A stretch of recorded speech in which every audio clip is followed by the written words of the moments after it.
Napoleón, la campaña de Rusia, la batalla del río Moscova.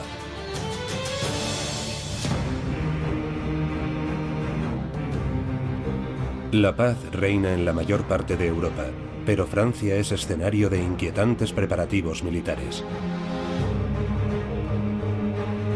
Se alistan hombres por millares, el cuerpo del ejército se está reconstruyendo. Sin embargo, el emperador Napoleón I afirma categóricamente que no quiere una nueva guerra. En 1811 Napoleón domina Europa, desde el Mediterráneo hasta el río Niemen. Para enfrentarse a los ingleses cuenta con el apoyo de Rusia. Después de su victoria sobre el zar Alejandro I en la batalla de Friedland en 1807 y el Tratado de Tilsit, Francia y Rusia se convierten oficialmente en aliados. Pero Alejandro reprocha a Napoleón su política expansionista y, vulnerando sus acuerdos, autoriza el acceso a sus puertos a los barcos mercantes ingleses. Para Napoleón, así, Rusia está actuando como enemigo de Francia.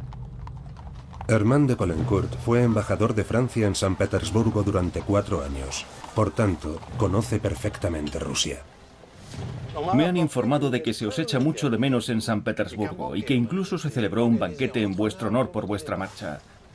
¿Os habéis vuelto ruso, Caulaincourt? Sabéis perfectamente, señor, que hace 2 años que estoy solicitando mi regreso a París. 2 años sí, durante los que espero hayáis aprovechado para conocer mejor a vuestro amigo Alejandro. Bien, ¿por qué se niega a cerrar sus puertos a los ingleses? No es algo que se pueda considerar una declaración. Hace 4 años, cuando firmamos la paz en Tilsit, me dijo: odio a los ingleses tanto como vos. Y yo le respondí: en tal caso la paz está hecha. Pero él no ha mantenido su palabra. Fuisteis vos quien invadió Alemania. Vos apoyasteis a los polacos y reunisteis tropas en las fronteras en pleno periodo de paz. Caulaincourt había sido anteriormente su ayudante de campo. Había sabido ganarse su confianza y su benevolencia. Pero a pesar de su admiración por Napoleón, no se deja cegar. Ve claramente su juego y teme por Francia. Nada puede justificar una campaña que os llevaría tan lejos de París. Ya ha habido demasiados muertos en los campos de batalla. Ah, Caulaincourt, no entendéis nada de política. Rusia es inmensa. Su clima es severo. Os dejarán avanzar y consumiros a marchas forzadas. Rehusarán el combate. Esperarán al invierno. ¿Ya no confiáis en mí? Caulaincourt, no os preocupéis. Considerad la guerra de Rusia la guerra del sentido común. La guerra. La palabra se ha pronunciado finalmente. En el transcurso de los meses siguientes, Napoleón seguirá reuniendo a sus ejércitos procedentes de los 4 puntos cardinales de Europa y los conducirá hacia las fronteras del Imperio ruso. Por su parte, el zar Alejandro sabe que la confrontación es inevitable. Durante un tiempo duda entre 2 estrategias: ir al encuentro de los franceses o atraerlos hacia Moscú. Para poder burlar la vigilancia de los espías franceses, el plan debe permanecer secreto para la mayor parte del Estado Mayor y el pueblo ruso. Napoleón continúa ignorando las llamadas a la prudencia. Como constata Caulaincourt, ha retomado la senda irresistible de la fatalidad que le arrastra.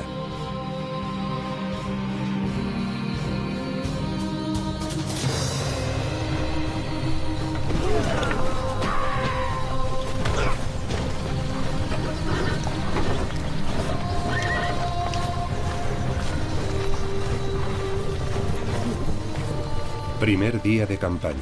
500.000 de hombres. En las columnas se habla francés, pero también italiano, alemán, polaco, portugués, español. El ejército de las 20 naciones.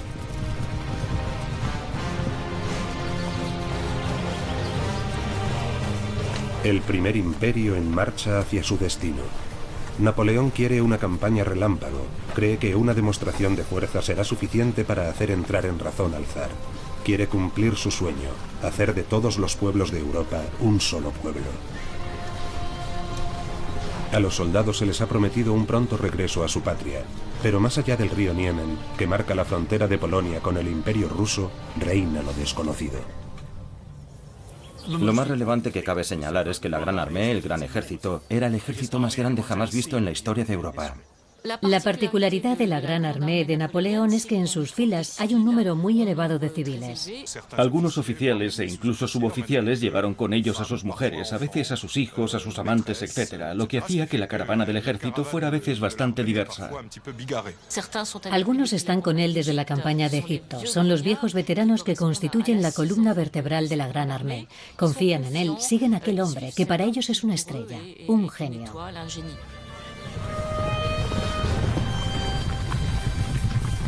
Napoleón saborea el inicio de la campaña. Allí está de nuevo, en la tierra de los zares. En una carta a María Luisa, su esposa, muestra su optimismo y cierta desenvoltura. Escribe: querida, he cruzado el río Niemen. No ha acontecido nada digno de mención. Mi salud es buena, pero el calor es excesivo. El verdadero adversario de Napoleón para instaurar la preponderancia francesa en Europa es Inglaterra. Su objetivo es poner a Inglaterra de rodillas y obligarla a firmar la paz. En este contexto, en 1807 firmó una alianza con Rusia. En realidad era una alianza de un fuerte con un débil. Aquella alianza obligaba, por ejemplo, a Rusia a declarar la guerra a Inglaterra y a cortar cualquier tipo de comercio con los ingleses. Pero los rusos nunca pudieron respetar aquella parte del acuerdo, simplemente porque el comercio con Inglaterra era vital para su economía.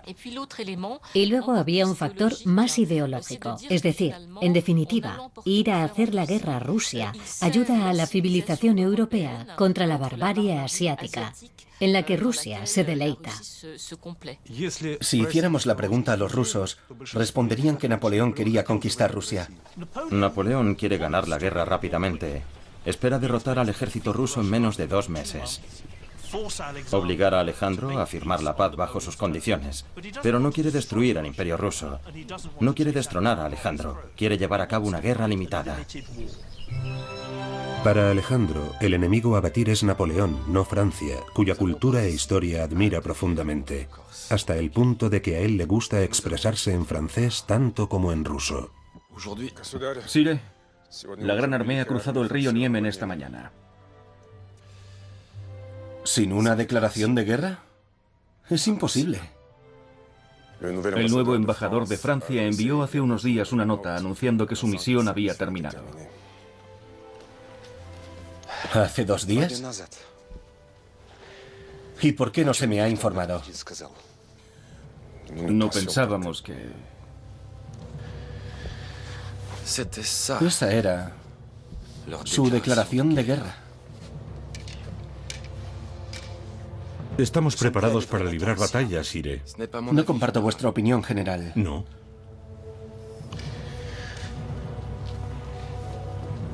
El corso tiene como objetivo una guerra corta, en la que el desenlace lo determinará una de esas victorias con las que ha alcanzado su gloria. Querrá un nuevo Austerlitz. Nosotros vamos a privarle de ese placer. Rehusando el enfrentamiento es una actitud indigna. Dejémosle perderse y mientras, ganemos tiempo. Alejandro I es un ser complicado.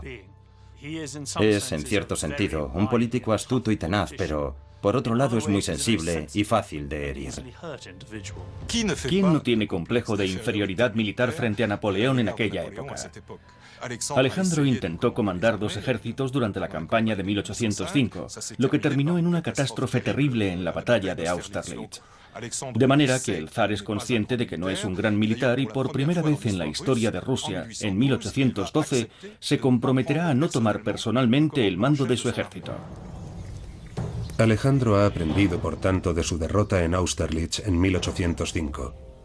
Napoleón hábilmente le había hecho creer que solo disponía de 40.000 hombres, cuando en realidad disponía del doble.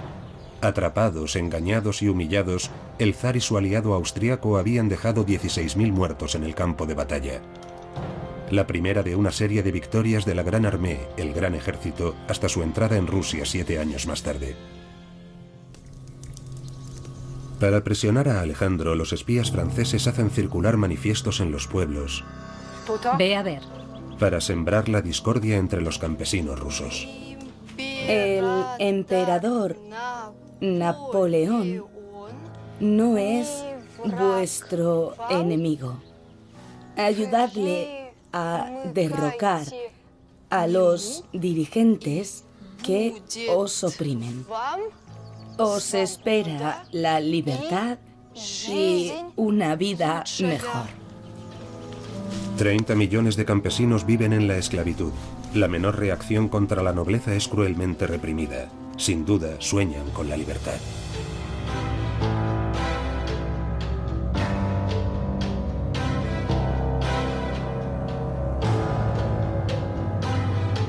Detente.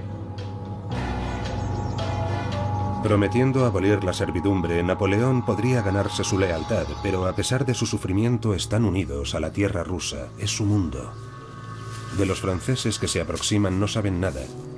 En los inicios de la campaña, ni Napoleón ni Alejandro pueden predecir cómo será el comportamiento de los campesinos ni su fiabilidad. Rusia es una inmensa incertidumbre. Desde hacía 300 años, en el territorio ruso no se había producido ninguna invasión. Por eso el pueblo ruso percibió la intrusión de Napoleón en su territorio como una invasión comparable a la de los tártaros mongoles de antaño, que habían vivido sus abuelos.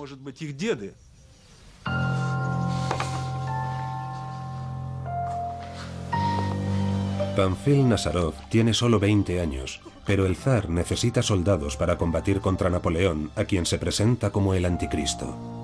Y Panfil, por ser joven y soltero, es designado oficialmente por la comunidad de la aldea.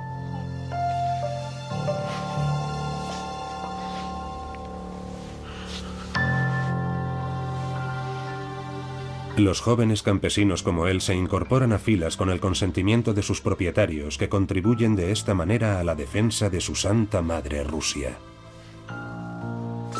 ¿Por qué? ¿Por qué me obligan a marcharme? Dios estará contigo, Panfil. Y yo rezaré por ti todos los días. Enrolados por un periodo de 25 años, después serán considerados hombres libres, si sobreviven.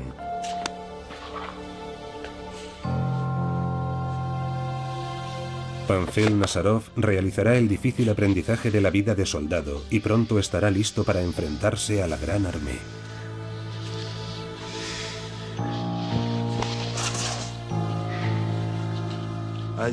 En el momento de su alistamiento en el ejército, los campesinos estaban prácticamente seguros de que no volverían a ver nunca más a sus familias y a sus allegados. La vida del soldado era muy dura. El regimiento se convertirá en su familia, y este es un factor fundamental que explicará también el valor con el que los soldados combaten por su regimiento, que en realidad es un sustituto de la familia. Es cierto que los nobles rusos tenían mucho miedo de que Napoleón prometiera la abolición de la servidumbre en Rusia y de que aquello originara un caos. La Gran Armée avanza en dirección a Vilna, pero el enemigo se repliega, rehúye el combate. La Guardia Imperial de Napoleón localiza finalmente una columna rusa.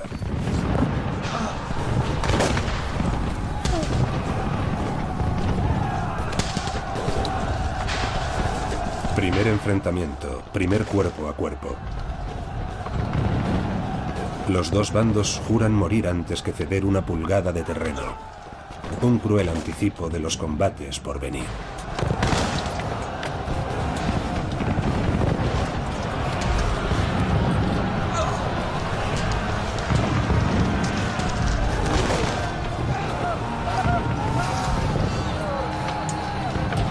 Los franceses repelen fácilmente a sus atacantes, lo que les hace mantener la ilusión.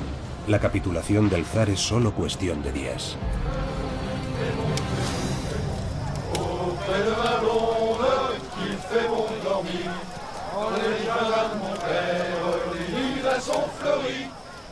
El sargento Adrien François Bourgogne, granadero de élite de la Guardia Imperial, ha participado en todas las campañas de Napoleón hasta 1812. Para él, esta larga marcha es, a priori, solo una campaña más. ¿Sargento? ¿Duval? ¡Duval! Amigo. Ay. ¿Cómo has cambiado? ¿Tu herida? Un rasguño. Paisano, vengo a ofrecerte tu parte. Un pequeño furgón con todo lo que contenía, requisado a un general ruso. Lo hemos dejado todo en el coche de Florencia, nuestra cantinera. Nos acompaña desde España y la he tomado bajo mi protección. No hay nada deshonroso, no hagas caso de los chismes. Descuida. Tienes que comer, niño, para enfrentarte a los rusos. Si no, se lo diré al emperador. Conmovedora coincidencia. En el mismo regimiento, Burgogne se reencuentra con 12 hombres de Condé-sur-Lescaut, su pueblo natal, a 2000 kilómetros de allí. ¿Y a ese... qué le pasa? No ha soportado la prueba de fuego. Al primer cañonazo huyó de su puesto. No regresó hasta que la batalla había terminado. Ya.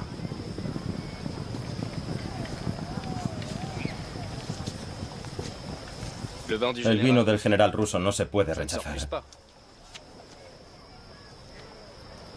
Ya verás cómo nos endurece. Aquí se aprende a dominar el miedo, la angustia, el dolor. ¿Vos tenéis miedo? Como todo el mundo. Me han herido ya 2 veces. Y sé lo que es que te arranquen de tu familia por el azar de un sorteo. Las marchas forzadas, las noches sin sueño a la espera de la batalla. Si mi familia no fuera tan pobre, sin bienes ni tierras, yo habría hecho que me sustituyeran. Él está aquí por eso. Un soldado le pagó para que ocupara su lugar. Yo jamás he tocado un centavo de mi sueldo. Y mirad sus suelas. Deberían durarle 3 años. ¿Qué hacemos aquí?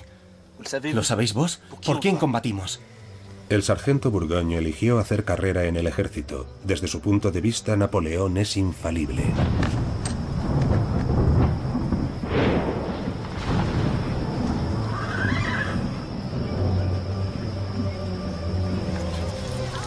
Ve el soldado. Poco podía imaginar que 11 de los compañeros que acababa de reencontrar en breve dejarían de existir. La Gran Armée se prepara para entrar en Vilna, capital de Lituania. Vilna había formado anteriormente parte del Reino de Polonia antes de ser anexionada por Rusia, pero el zar acaba de abandonar la ciudad, lo que representa una gran satisfacción para los habitantes de Vilna y los 30.000 soldados polacos enrolados en la Gran Armée. Cuando los franceses entraron en Vilna por primera vez, los polacos, y particularmente la nobleza polaca, los acogieron como sus liberadores, porque creían que Napoleón les daría la libertad. Y algo mejor que la libertad, que resucitaría el Estado polaco.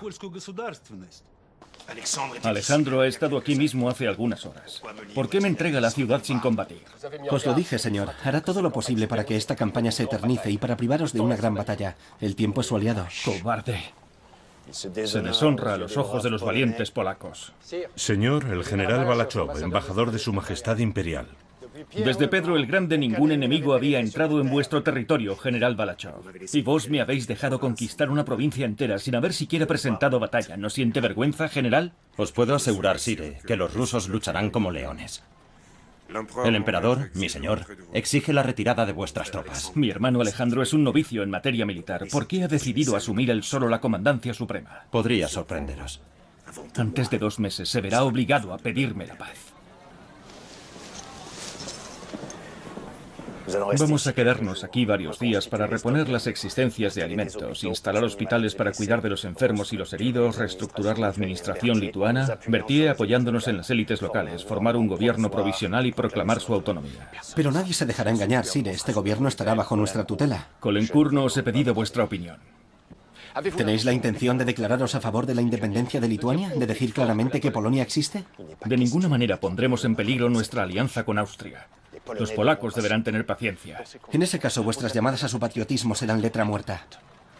Una parte de Polonia pertenece todavía a Austria, y Napoleón necesita a sus aliados austriacos para vencer a los rusos. Los rusos no huyeron, si se puede decir así, de forma espontánea de los franceses. Era una estrategia que habían decidido los estados mayores alrededor de un año antes de la entrada de los franceses en Rusia. La retirada del ejército ruso debe, evidentemente, acompañarse de todos los medios que conduzcan a frenar el avance del ejército de Napoleón.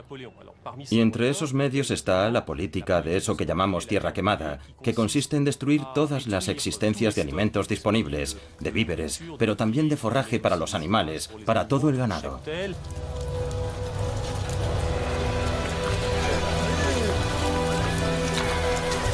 En persecución del elusivo ejército ruso, la Gran Armée abandona Vilna a marchas forzadas, recorriendo entre 20 y 40 kilómetros diarios, cada vez más lejos, cada vez más al este.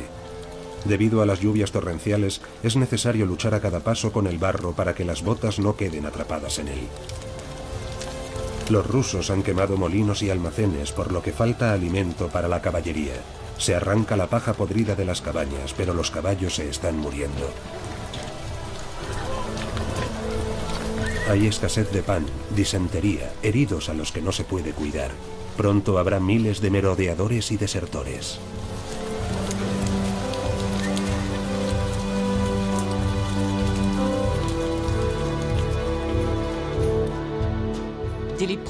Desde las primeras semanas de la campaña empezarán a producirse los primeros problemas. Los primeros, yo no diría síntomas de hambruna, porque sería excesivo, pero sí los primeros problemas de aprovisionamiento alimentario. Hay indudablemente varias decenas de miles de hombres practicando el merodeo que viven a expensas del ejército y no pueden ser operativos en términos militares. Para fortalecer las filas de su ejército y recuperar la cohesión, Napoleón tiene más que nunca necesidad de una gran batalla que ansía desde hace semanas. A lo lejos, una multitud de puntos luminosos, los campamentos del ejército ruso. El ejército del zar. El momento tan esperado. Están ahí, preparados, ante sus ojos.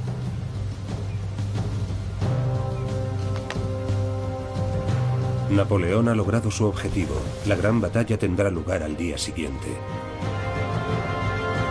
Una victoria digna de Austerlitz, y esta guerra habrá terminado.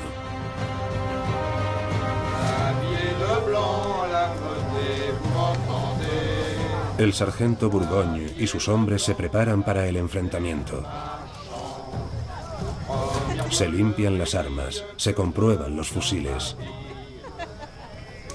Se recorta la ropa para vendar las heridas.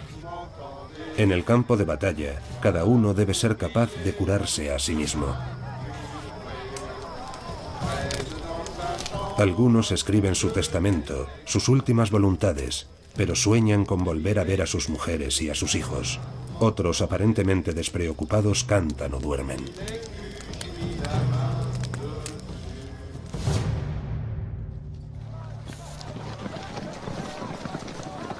Esta campaña ha costado ya a Napoleón en hombres, en caballos y en material el equivalente a 2 batallas perdidas. Es urgente vencer. Señor, venid a ver, rápido. Ya voy, Caulaincourt. Buenos días, señores.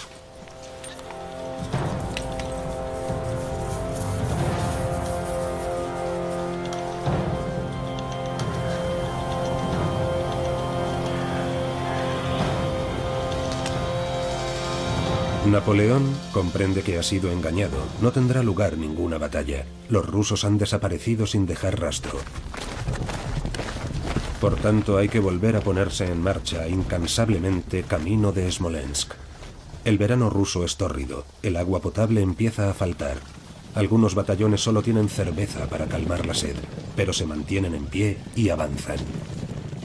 A pesar de todas las dificultades en el inicio de la campaña, Napoleón tiene una estrategia, está allí para hacer la guerra. Y esta estrategia casi triunfará porque con los movimientos de sus diferentes tropas obliga a los ejércitos rusos a reunirse alrededor de la ciudad de Smolensk.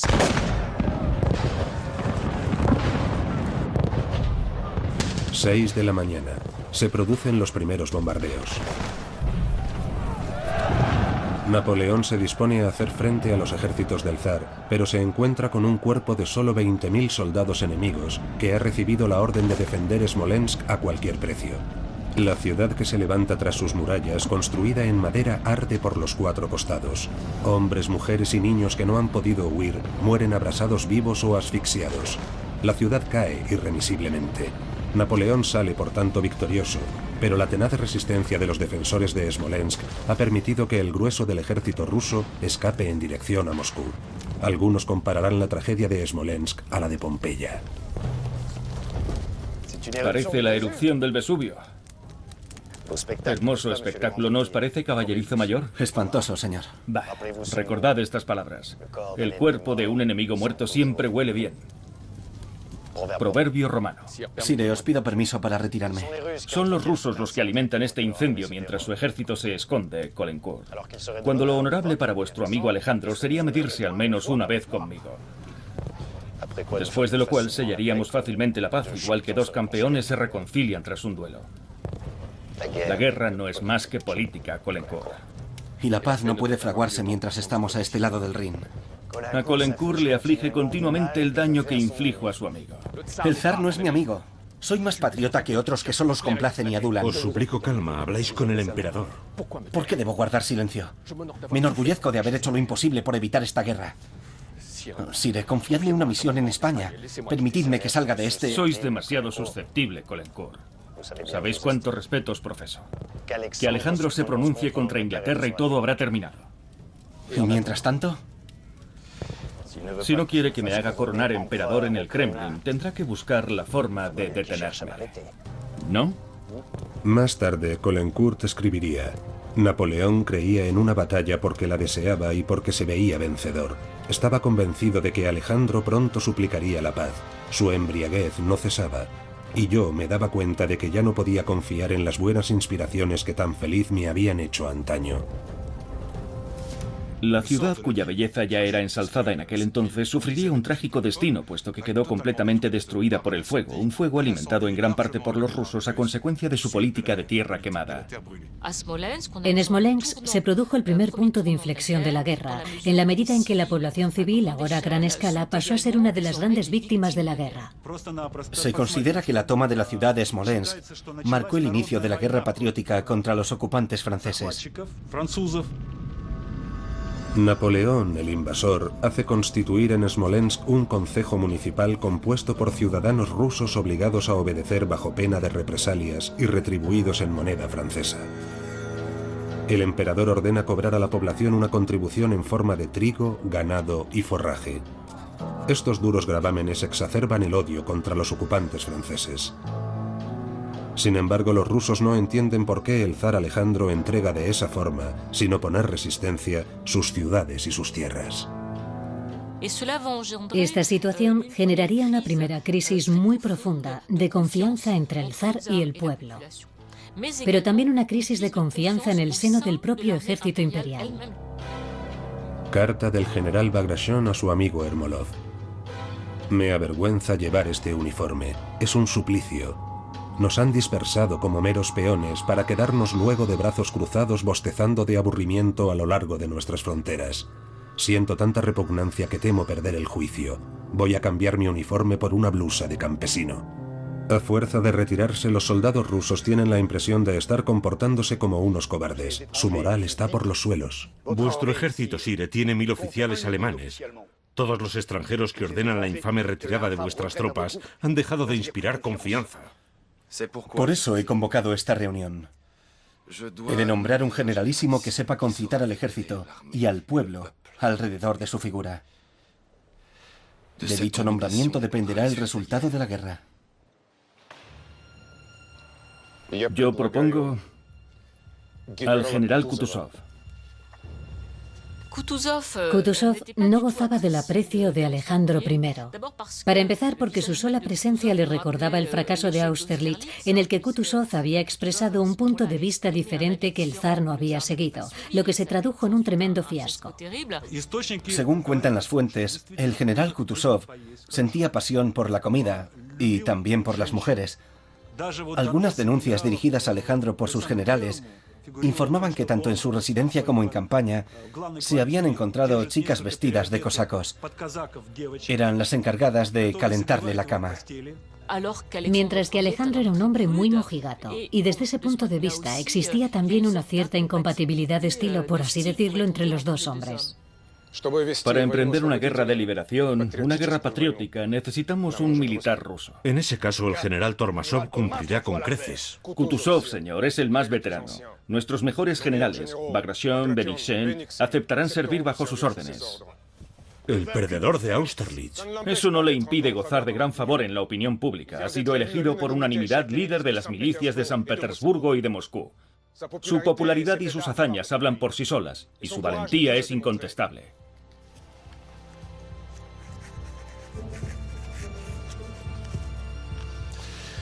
El general Barclay de Tolly conservará el mando del primer ejército imperial. ¿Y el general Bagration? El del segundo ejército. Pero...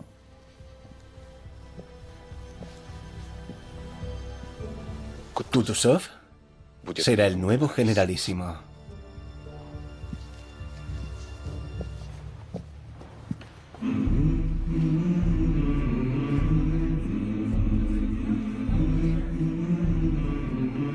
El corso me subestima.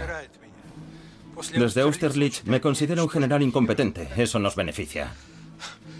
Sin embargo, son sus tropas las que están desmoralizadas y faltas de disciplina. Al contrario que las mías, de modo que aprovechémoslo. Recién designado, Kutuzov exalta el patriotismo de sus tropas. Camaradas, les escribe, cumplid con vuestro deber, pensad en el sacrificio de vuestras ciudades incendiadas y en vuestros hijos que imploran vuestra protección. Pensad en vuestro emperador Alejandro, vuestro señor, que os considera la energía que sustenta su fuerza.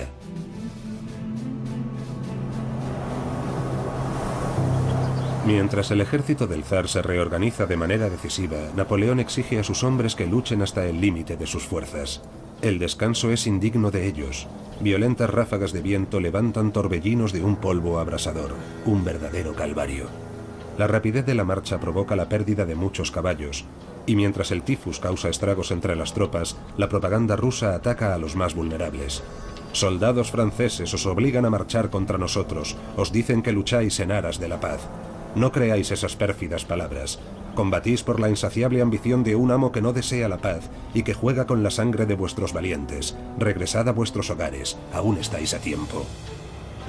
Llamada a la deserción, acoso, el objetivo es debilitar a la Gran Armée para preparar mejor el ataque. En 2 meses el grueso del ejército merma ostensiblemente.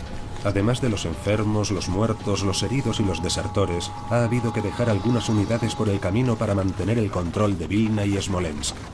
Y no obstante, nada detiene la progresión de la Gran Armée. La caballería y la infantería avanzan día y noche con la esperanza de alcanzar al enemigo invisible. Caulaincourt se queja amargamente de una guerra que cada día le parece más absurda. Nos destruiremos unos a otros sin obtener otro resultado que ganar terreno. Pero a fuerza de ganar terreno, Moscú se encuentra ahora a solo 3 días de marcha. Kutuzov, presionado por la opinión pública, está contra la pared. En Borodino, a 125 kilómetros de la ciudad sagrada, intentará detener a Napoleón.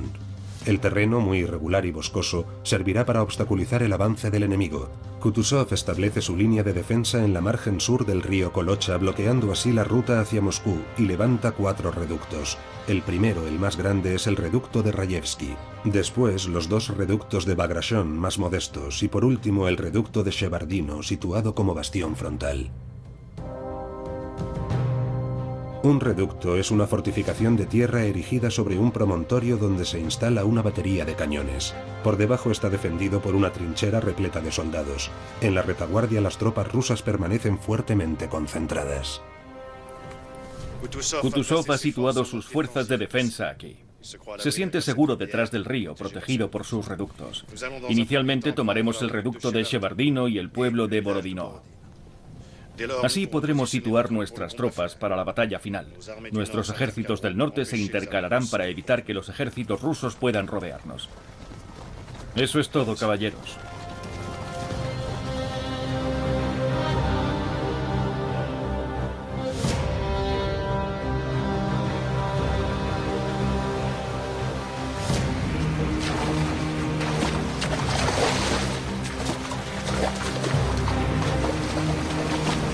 $140.000 hombres conforman la Gran Armée frente a 150.000 del lado ruso, 214 batallones de infantería, 317 escuadrones de caballería, 587 piezas de artillería.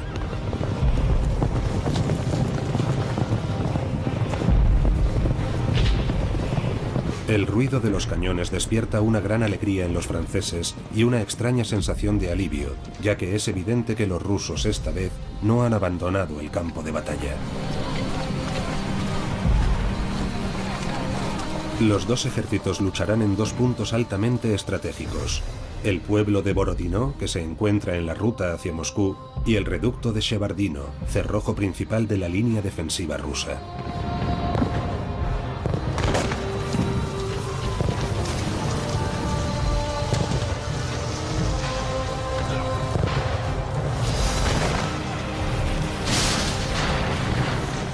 En menos de una hora se producen más de 10.000 bajas entre muertos y heridos. Preludio sangriento de la batalla principal, este ataque permite a la Gran Armée medir la resistencia de los rusos. Incluso heridos, en lugar de implorar ayuda, los rusos se niegan a rendirse y parecen decididos a morir allí mismo. Sin embargo, su bravura no es suficiente. Los franceses toman el reducto de Shevardino. Pese a las numerosas bajas, la primera etapa del plan de Napoleón es un éxito.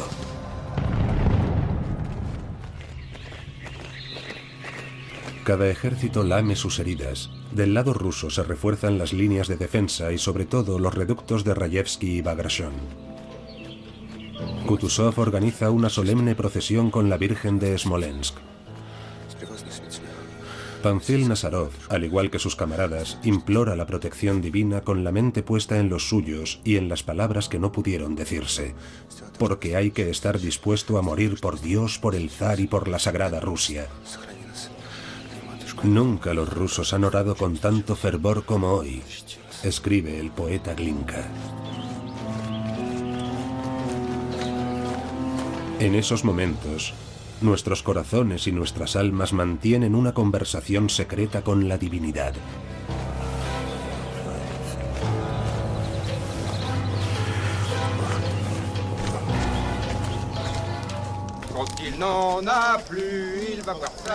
Mientras el enemigo confía su suerte a Dios, la Gran Armée, que nunca ha perdido su fe en Napoleón, espera con impaciencia la llegada del día siguiente. ¡Viva el emperador! ¡Viva! ¡Viva el emperador! ¡Viva! ¡Viva el emperador! ¡Viva! El emperador ha dormido mal. Caulaincourt. Gracias. Se ha acostado a las 3 de la madrugada, preocupado de que los rusos puedan evaporarse una vez más. Pero al salir de su tienda recupera la confianza. La primera luz del amanecer le recuerda el sol de Austerlitz. El día anterior ha redefinido su plan de batalla. Quiere destruir el flanco sur de las fuerzas enemigas y atacar las formidables fortificaciones erigidas por los rusos, concretamente el gran reducto de Rayevsky. La Guardia Imperial del Emperador permanecerá en la retaguardia, lista para intervenir en caso necesario. Soldados, he aquí la batalla que tanto habéis anhelado. De vosotros depende ahora la victoria, nuestro pueblo la necesita. Ella os procurará abundancia, buenos alojamientos y un pronto regreso a la patria.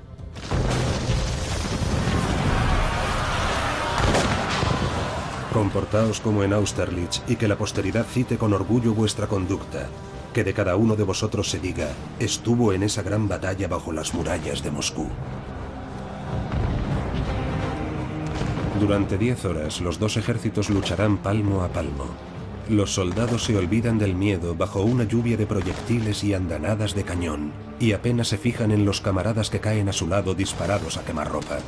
Los rusos la llamarán la batalla de Borodino, los franceses se referirán a ella como la batalla del río Moscova.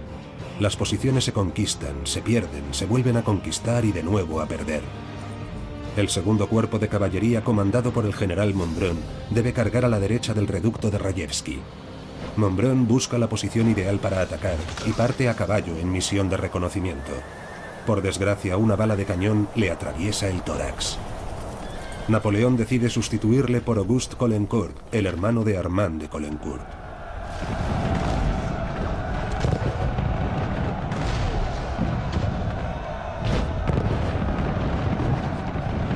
La infantería rusa, desestabilizada por la herida mortal del general Bagration, se recompone y redobla sus esfuerzos para recuperar el terreno perdido. Los actores de esta carnicería hablan de un infierno, de un cielo que arde en llamas, del apocalipsis, de cañones que escupen muerte. Caulaincourt tiene entonces un terrible presentimiento. A las 15 horas, su hermano Auguste, a la cabeza del 5º regimiento de coraceros, apoyados por 2 divisiones y 2 batallones de infantería, toma al asalto el gran reducto de Rayevsky. Los rusos se ven obligados a batirse en retirada. Los heridos imploran la muerte para acabar con el terrible sufrimiento que padecen. Los rusos han abandonado sus posiciones, pero su ejército no ha sido destruido. La batalla ha sido terrible y dantesca, pero para que haya un vencedor, tiene que haber un vencido.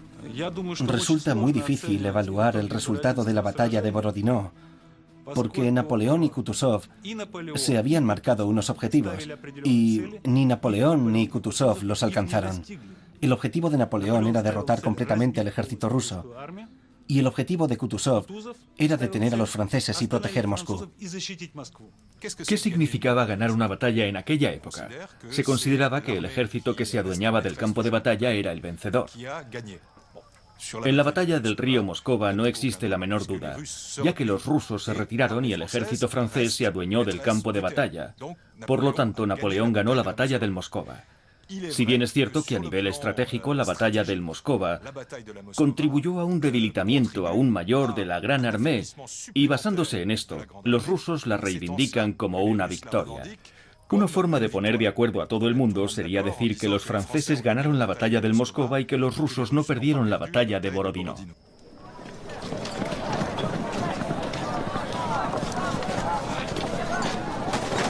Una victoria decepcionante para Napoleón, y tan costosa en vidas humanas.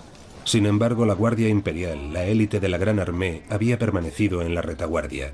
De modo que el sargento Bourgogne había vivido la batalla desde la distancia de forma distinta a muchos de sus compatriotas que, a diferencia de él, lucharon en primera línea.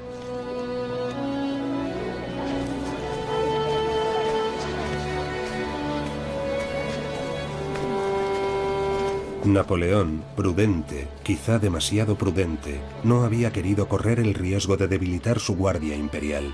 Sin embargo, si hubiera lanzado a Bourgogne y a sus hombres al fragor de la batalla, la victoria podría haber sido más impactante.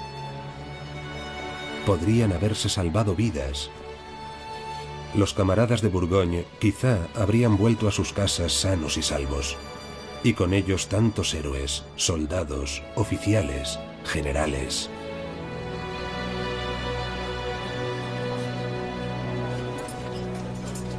Caulaincourt no olvidaría jamás aquel fatídico día.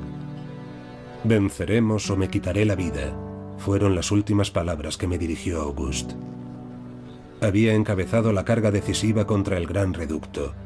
Tuvo tiempo de disfrutarla antes de que una bala enemiga acabara con su vida.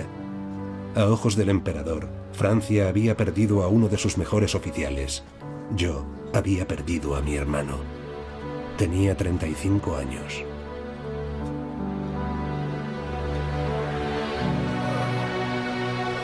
¡Ayudadme! ¡Ayudadme! Al final de la aciaga jornada se han disparado 120.000 balas de cañón y 300.000 cartuchos con un balance aterrador. Los rusos sufren 45.000 bajas entre muertos, heridos y desaparecidos, más de un tercio de sus efectivos. Napoleón, por su parte, ha perdido a 28.000 hombres.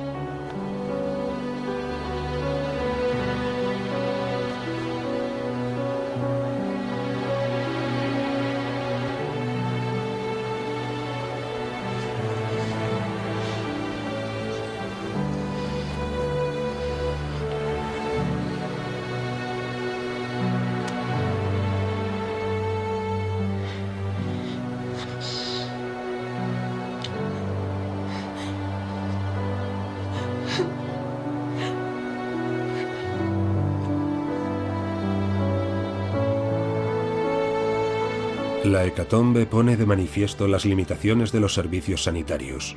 Numerosos heridos agonizan en el campo de batalla sin recibir auxilio.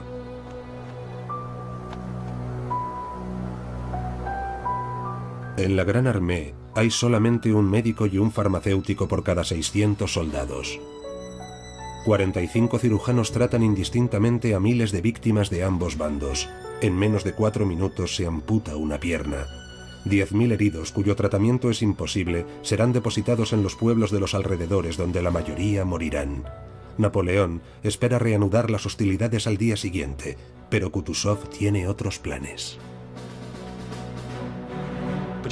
¿Por qué Kutuzov no continuó la batalla al día siguiente como había prometido? Al final de la batalla había dado, en efecto, la orden de atacar a las tropas de Napoleón al día siguiente. Pero más tarde, esa misma noche, dio una orden completamente opuesta: replegarse. Lo más probable es que en ese ínterin recibiera información sobre las pérdidas del ejército ruso. Y las pérdidas eran terribles.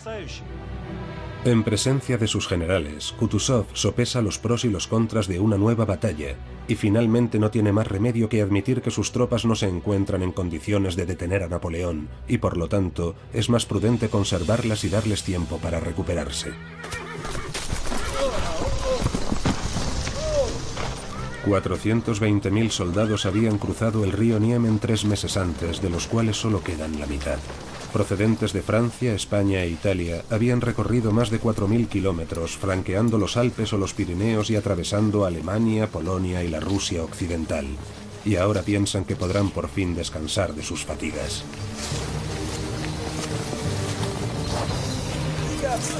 Napoleón sigue convencido de que la llegada de la Gran Armée a las puertas de Moscú será el golpe de gracia que obligará a Alejandro a negociar.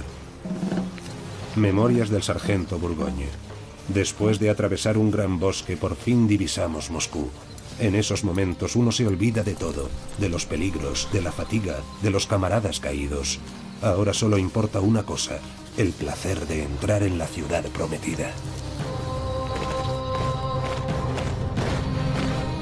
Pero Napoleón, que soñaba con una entrada triunfal como conquistador, igual que en Viena o Berlín, descubre que Moscú ha quedado desierta y que ninguna personalidad acudirá a entregarle las llaves de la ciudad. Solo 10.000 moscovitas de una población de 260.000 han permanecido en la capital porque carecían de los medios o de tiempo para escapar.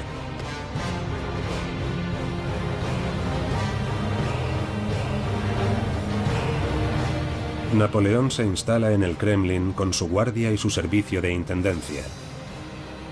Sus generales ocupan las suntuosas residencias de los nobles.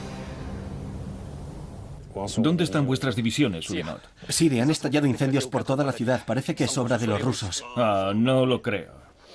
Esos bárbaros no están lo suficientemente locos como para desfigurar Moscú. No queda ninguna bomba contra incendios, se las han llevado todas. Bien, persiga a los incendiarios. Y que los ahorquen en el acto.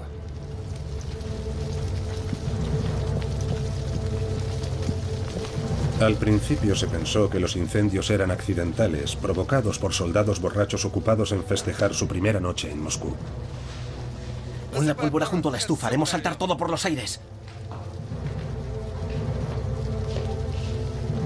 Pero pronto hay que rendirse a la evidencia. Los incendios no son accidentales. Decenas de incendiarios se han distribuido por la ciudad. ¿Quiénes son? ¿Y quién les ha dado la orden de participar en esta pira gigantesca?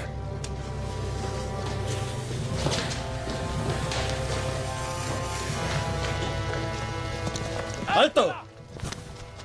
¡Capturadlos!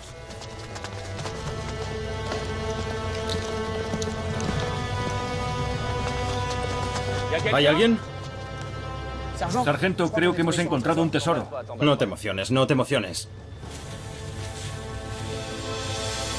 ¡Al suelo!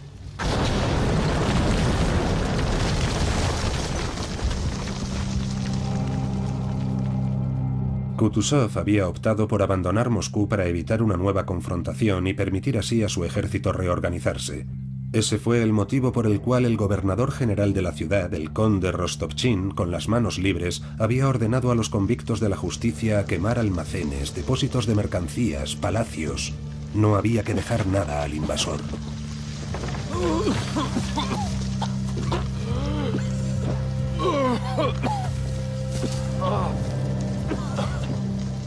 ¿Estáis bien? Sí, sargento. Memorias del sargento Burgogne. En el momento de la explosión nos vimos muertos, aplastados bajo los escombros. Los rusos habían decidido que para destruirnos cualquier medio era bueno. ¿Está herido, sargento? No es nada. ¿Dónde estamos? Tendríamos que pasar la noche aquí. No eres lo bastante guapo, ni hueles lo suficientemente bien para dormir en un palacio.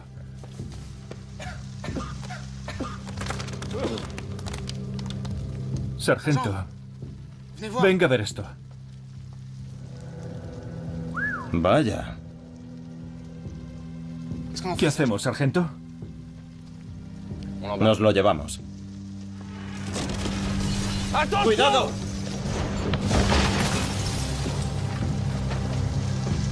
Todo está a punto de derrumbarse. Larguémonos. Vamos. El peligro está en todas partes. La gran armée de Napoleón ha caído en una trampa de fuego. Rodeado por las llamas y cegado por el humo, aún sueña, sin embargo, con la victoria.